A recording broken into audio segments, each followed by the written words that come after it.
ఓం శ్రీ మాత్రే నమః. మా ఛానల్ని లైక్ చేసి సపోర్ట్ చేయండి. ప్రతిరోజు శివుడిని ఈ 3 సమయాల్లో పూజించి మీ మనసులోని కోరికను చెప్పుకుంటే ఆ కోరికలు క్షణాల్లో తీరుతాయని పండితులు చెబుతున్నారు. మన హిందూ మతంలో ప్రధాన దేవతల్లో ఒకరు శివుడు. ఒకరు హిందువులు పూజించే దేవతలను శివుడు ప్రథములు. సోమవారం అంటే శివుడికి ఇష్టమని మన అందరికీ కూడా తెలుసు.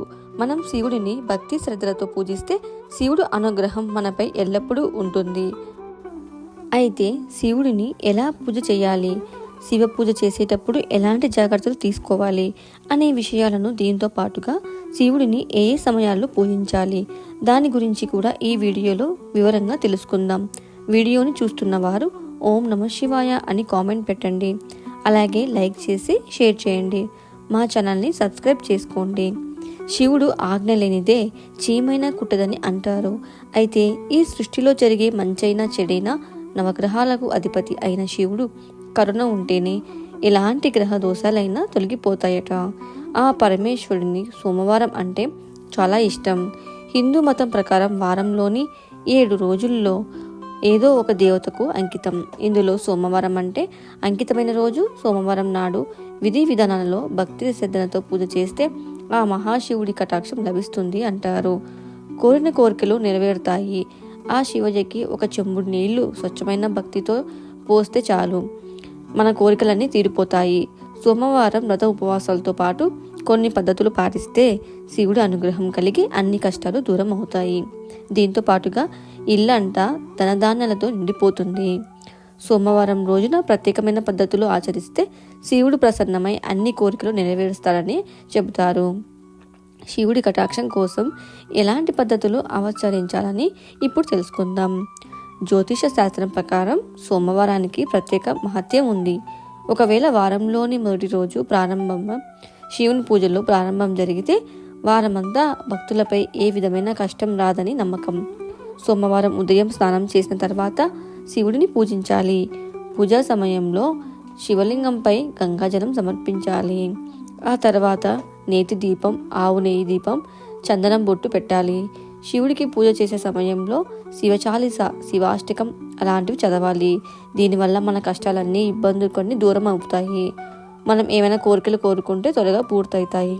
శివుడు ప్రసన్నముడే భక్తులకు కోరికలు తీరుస్తాడు.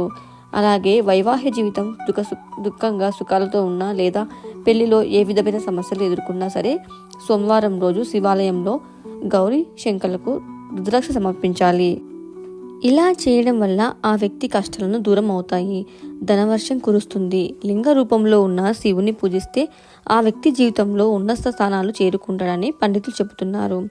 శివుడికి విభూది అత్యంత ప్రీతిప్రాప్తమైనది. ఎవరైతే విభూది ధరిస్తారో వారికి శివుని అనుగ్రహం ఎల్లప్పుడూ ఉంటుంది. శివుడికి 3 ఆకులు ఉన్న బిల్వపత్రం అంటే ఎంతో ఇష్టం. శివుడిని పూజించేటప్పుడు బిల్వపత్రంపై తెల్లటి చందనం రాసి ఆ శివుడికి అర్పించాలి. మనసులోని కోరికలు పూర్తవుతాయి. దీంతో పాటు ఇంట్లో లక్ష్మీదేవి ఆవాసం ఉంటుంది. సోమవారం రోజున పూజ చేసే సమయంలో శివమంత్రం ఓం నమః శివాయ అని పఠించాలి.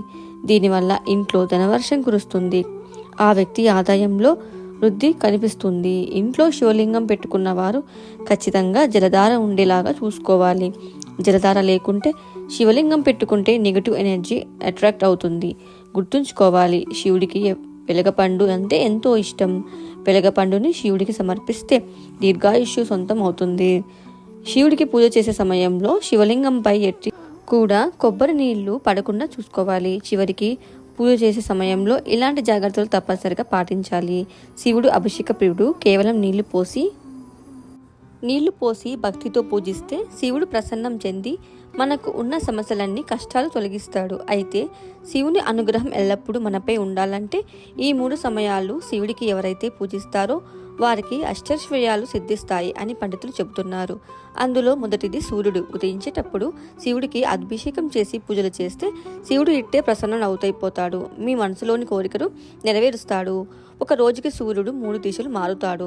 ఒకటి ఉదయం అంటే సూర్యోదయం, మరియు ఇంకొకటి మధ్యాహ్నం సరిగ్గా 12 గంటలకి, ఇంకొకటి సాయంత్రం అంటే సూర్యాస్తమం. ఈ 3 సమయాల్లో శివుడికి ఎవరు తలుచుకుంటారో, ఎవరిని ఇష్టంగా పూజలు చేస్తారో వారి కోరికలు శివుడు క్షణాలు తీరుస్తాడు. అంతేకాదు ఆర్థికంగా, ఆరోగ్యపరంగా ఎటువంటి సమస్యలు ఉన్నా మీ దరి చేరవు. సూర్యుడు దిశలు మారేటప్పుడు శివుడు కైలాసాన్ని విడిచి భూలోకానికి వస్తాడు అని పండితులు ఈ విధంగా చెప్తున్నారు. కాబట్టి ఈ 3 సమయాల్లో మీరు శివునికి పూజించి మీ జీవితాల్లో ఉన్న కష్టాలు సుఖాలన్నీ మార్చుకోండి. ఈ 3 సమయాలు శివుడికి తలుచుకున్నా చాలు, మీ మనసులోని కోరికలు ఖచ్చితంగా తీరుతాయి. అలాగే శివుడు ప్రతిరోజు కూడా పూజించే వారికి శివుడు అభయాన్ని ఇస్తాడు అని పండితులు చెబుతున్నారు. వీరికి ఎలాంటి కూడా కష్టాలు రావు. కాబట్టి ప్రతి ఒక్కరు కూడా శివుడిని 3 సమయాల్లో అంటే సూర్యోదయం అయినప్పుడు, మధ్యాహ్నం సమయంలో, సూర్యాస్తమం అయినప్పుడు ఆ 3 సమయాల్లో పరమేశ్వరుని ఆరాధించి మీ మనసులోని కోరికలు నెరవేర్చుకోండి.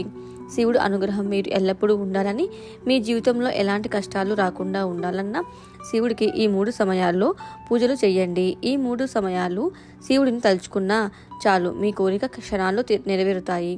శివుడు శంకరుడు, పరమేశ్వరుడు, రుద్రుడు, బోలే నాథులు, ముక్కోటు ఇలా ఎన్ని పేర్లు ఉన్నా చేతిలో శూలం, మెడలో సర్పం, పులి చర్మం కట్టుకొని ఒళ్ళంతా బుడిద పూసుకొని ఎప్పుడు కూడా ధ్యానంలో మునిగిపోయి ఆదియోగి అను కూడా ఒక చరిత్ర ఉందని చెప్తూ ఉంటారు. అయితే శివుడికి 3 కన్ను ఎలా వచ్చింది? ఆ ధర్మ సందేహానికి మాత్రం పురాణాల్లో రకరకాల కథలు ఉన్నాయి. 3 కన్ను తెరిస్తే చాలు. బసవయ్య 3 కన్ను గురించి పురాణాలు ఏం చెప్తున్నాయో ఒకసారి చూద్దాం. ఒకనొక రోజు శివుడు ధ్యానంలో నిమగ్నమై ఉన్న సమయంలో ఆ స్థలానికి ఆయన భార్య పార్వతీ దేవి వచ్చి ఆయన ధ్యానంలో ఉన్నాడని గమనించక పార్వతీ భర్తకు సరదాగా ఒక ఆట ఆడదామని మనసులో అనుకుంది. శివుడి వెనుక నుంచి దాక్కొని వెళ్ళి ఆయన కళ్ళు మూసి పార్వతీదేవి మూస్తుంది. అయితే శివుడు ఎడమ కన్ను చంద్రుని కన్ను, కుడి కన్ను సూర్యుని కన్ను. అయితే ఈ పార్వతీదేవి ఆ 2 కళ్ళను మూసివేయడంతో మూలోకాలు కూడా మొత్తం చీకటిగా అయిపోయాయి. అప్పుడు అల్లకొల్లంగా మారాయి. అయితే దేవతల నుంచి పామరుల వరకు అందరూ కూడా ఆందోళన చెందుతారు. ఆ క్రమంలో నీలకంఠుడు తనలోని శక్తిని అంతా కూడా పోసి నుడిన 3వ కన్ను ఉద్భవింప చేస్తాడు. ఆ తర్వాత ముల్లోకాలను వెలుగును ప్రసాదిస్తాడు. ఆ క్రమంలో శివునికి 3 కన్ను వచ్చిందని పురాణాల్లో ఉన్న కథ అయితే మనకు ఇలా చెప్తుంది. ఈ అగ్నికి వేడికి పార్వతీదేవి చేతులు కూడా చెమటలు పట్టగా ఆ చెమట చుక్కల నుండి అందుకుడు ప్రాణం పోసుకున్నట్లు పురాణాల్లో చెబుతున్నారు. ఇది ఇలా ఉంటే మరిన్ని కథలు కూడా వాడుకల్లో ఉన్నాయి.